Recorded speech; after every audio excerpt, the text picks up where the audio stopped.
ہمارے یہاں بمبئی کا اجتماع تھا، اور بمبئی کیا ہے بزرگوں، انسانوں کا سمندر ہے، وہاں تو آدمی کو سر کھجانے کی فرصت نہیں، مصروف ترین زندگی آدمی ایسے استعمال ہوتا ہے وہاں بزرگوں جیسے مشینیں استعمال ہوتی ہیں۔ وہاں جھاڑو مارنے والے کو بھی کہو گے نا تھوڑا سا وقت کہ میں بزی ہے، میرے کو ٹائم نہیں ہے، فرصت نہیں میرے کو، ہر آدمی مصروف۔ اب بزرگوں وہاں تو حال یہ ہے، آدمی صبح نکلتا ہے 5 بجے 6 بجے اپنے گھر سے، اور رات کو 10 بجے 11 بجے 12 بجے مہینوں گنتی اس کو اپنے بچے کا چہرہ ہنستا کھیلتا نظر نہیں آتا۔ صبح نکلا اللہ کا بندہ بچے سو رہے تھے، رات 12 بجے لوٹا بچے سو رہے ہیں، مصروف ترین زندگی۔ حضرت مولانا رحمت اللہ علیہ حیات تھے، حضرت نے اجتماع بمبئی میں طے کیا۔ اب ذہن یہ تھا بمبئی کیا ہے، سارا ہندوستان بمبئی ہے، ہر صوبے کا آدمی آپ کو بمبئی میں ملے گا، گجرات کا، کرناٹک کا، راجستھان کا، بہار کا، بنگال کا، اڑیسہ کا، آسام، ہر صوبہ آپ کو بمبئی میں ملے گا۔ یعنی بمبئی پر محنت ایک طرح پورے ہندوستان پر محنت۔ اور ہوتا یہ بزرگوں بعض مرتبہ آدمی اپنے وطن میں اپنے مقام پر تو کام میں نہیں لگتا، کہیں اور چلا گیا روزی روٹی کے چکر میں، کمائی کے معاملے میں، وہاں تبلیغ والوں کے ہاتھ لگ گیا، ماشاءاللہ ذمہ دار بن گیا، کام کرنے والا بن گیا، اپنے مقام پر تھا تو ہاتھ رکھنے نہیں دیتا تھا، ہوتا ہے۔ بہرحال حضرت نے بمبئی کو محنت کا میدان بنا۔ 6-8 مہینے پہلے حضرت اپنے عملے کے ساتھ بمبئی پہنچ گئے، کھار مرکز کو ٹھیا بنایا۔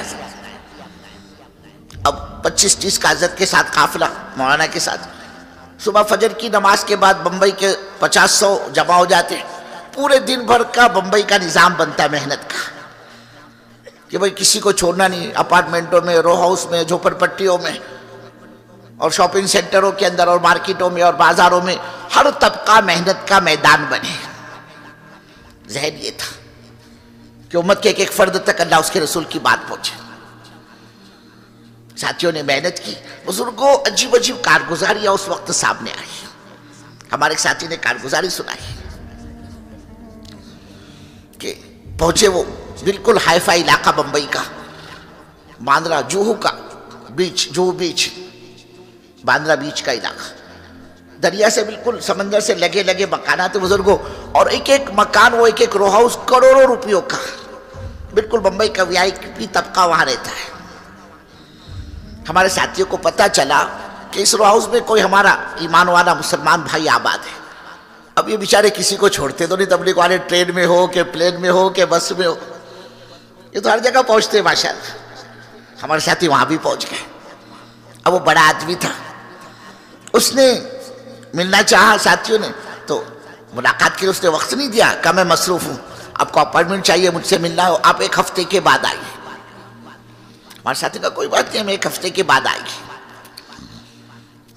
ہفتہ گزرا، ہمارے ساتھی پہنچے، ملاقات کی۔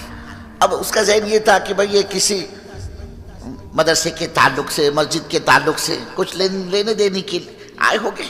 کہ کیا چاہیے آپ کو، کہاں سے آئے ہو؟ کہ بھئی ہم کو کچھ چاہیے نہیں، ہم کچھ لینے کے لیے نہیں آئے، بلکہ ہمارے آنے کا یہ مقصد ہے۔ اس نے بات سنی، کہا آج تک تو میرے پاس اس طرح سے کوئی آیا نہیں۔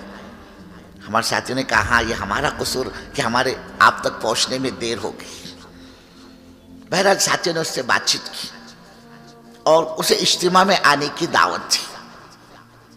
اب وہ بڑا آدمی تھا، تقریباً عمر بھی ہوگی 70-75 کی، اور وہ ریٹائر ہو گیا تھا، اور ہندوستان کے مختلف صوبوں میں اس نے سروس کی۔ جب ریٹائر ہو گیا تو اس نے اپنا ٹھیا بمبئی کو بنایا، اب بمبئی میں رہتا تھا۔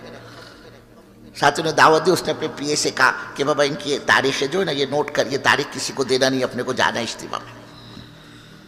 اب اجتماع کا دن آیا، وہ پہنچا اللہ کا بندہ اجتماع میں، پورے اپنے سیکورٹی کے ساتھ، پوری فورس کے ساتھ، اپنی اسپیشل گاڑی میں آیا۔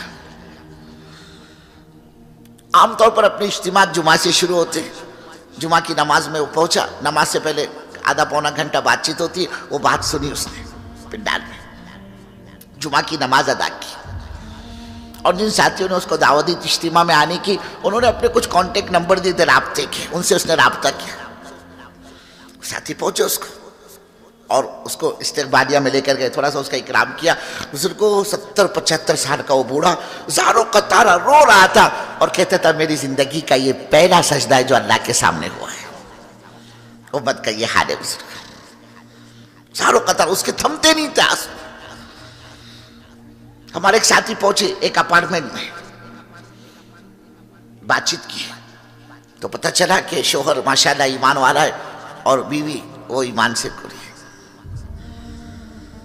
جب بات چیت کی ہمارے ساتھی نے، اس کی گھر والی وہ آ کر سن رہی تھی بات، کہنے لگی اس کے اندر میں نے کوئی اسلام اور کوئی نئی چیز اور کوئی خوبی تو میرے کو نظر نہیں آئی، میں نے تو سوچا تھا کہ میں بھی اسلام قبول کر لیتی، لیکن جب میں نے اس کے اندر کوئی خوبی دیکھی نہیں، میرے کو کچھ لگا نہیں، تو میں نے یہ طے کیا کہ یہ اپنے مذہب پر ہے، میں اپنے مذہب پر ہوں گی، ہماری زندگیاں گزر رہی ہیں۔ کئی بچے کے ماں باپ بن چکے تھے۔ امت کا یہ حال ہے بزرگوں، یہ پاکی کے مسائل، ناپاکی کے مسائل اور یہ وضو اور غسل کے مسائل چھوڑیے، اللہ کی قسم امت کا یہ حال ہے، امت اپنے پیدا کرنے والے کو تک کا نہیں جانتی۔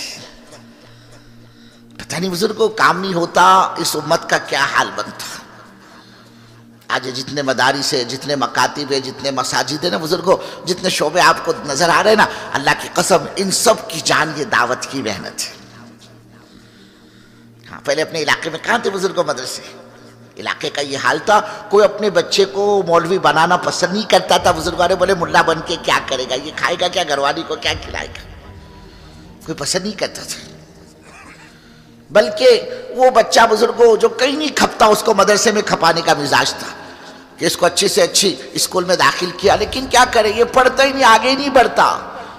سال 2 سال 3 سال ایک ہی جماعت میں، ایک ہی کلاس کے اندر، اس کی ٹیچر، اس کا پرنسپل، اس کی میں شکایت کر رہے، تمہارا بچہ بہت مستی کرتا، پڑھتا نہیں، بالکل کن سے نہیں، یہ اس کو لے کر جاؤ بولے۔ گھر آئے اسکول سے تو اڑوس پڑوس کے بچوں کے جھگڑے لائے، ادھر سے اس بچے کی ماں پکڑ کے لائی، بچے کو تمہارے بچے نے ہمارے بچے کو مارا۔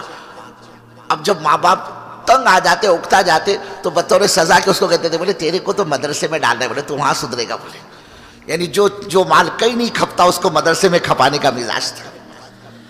آج اللہ نے بزرگ کو اس کام کی برکت سے آپ دیکھو، بڑے بڑے بیپاری، بڑے بڑے تاجر، بڑے بڑے انجینئر، بڑے بڑے ڈاکٹر اور بڑے بڑے بزرگوں دنیاوی عہدے کے اعتبار سے فخر کے ساتھ ہم نے ان سے کہتے ہوئے سنا کہ مول صاحب دعا کرو، الحمدللہ میرے 2 بچے، ایک فلاں مدرسے میں، ایک فلاں مدرسے میں پڑھ رہا ہے، اور تیسرا چھوٹا ہے وہ ابھی ماں کی گود میں ہے، اور میں نے نیت کی میں اس کو بھی حافظ عالم بناؤں گا۔ آپ دعا کریں، یہ کائے کی برکت، یہ کام کی برکت ہے بزرگ، کہ یہ بیٹا تعلیم کے حلقوں میں اس نے سنا ہو کہ اگر کسی نے اپنے بچوں کو حافظ قرآن بنایا، کل قیامت میں اللہ اس کے ماں باپ کو وہ نور کا تاج پہنائے گا کہ ساری دنیا مل کر اس تاج کی قیمت ادا نہیں کر سکتی۔ اب دل میں داعیہ ہوا اس پہ تھا کہ اللہ یہ دے گا میرے کو اگر میرے بچوں کو حافظ بنایا، کہ کل قیامت میں اللہ تعالیٰ حافظ کے گھر کے ایسے 10 احباب کے بارے میں مغفرت کے دروازے کھولے گا جن کے حق میں جہنم کے فیصلے ہو چکے ہوگے، یہ حافظ قرآن اپنی وجاہت سے، اپنی سفارش سے ان کو جنت میں لے کر جائے گا۔ اب اندر کا داعیہ جاگا اس کا کہ چلو اپنی تو عمر ہو گئی، میں تو نہیں بن سکا قرآن کا حافظ، کم سے کم اپنے بچے کو تو پڑھاؤں تاکہ میری آخرت میں یہ کام ملے۔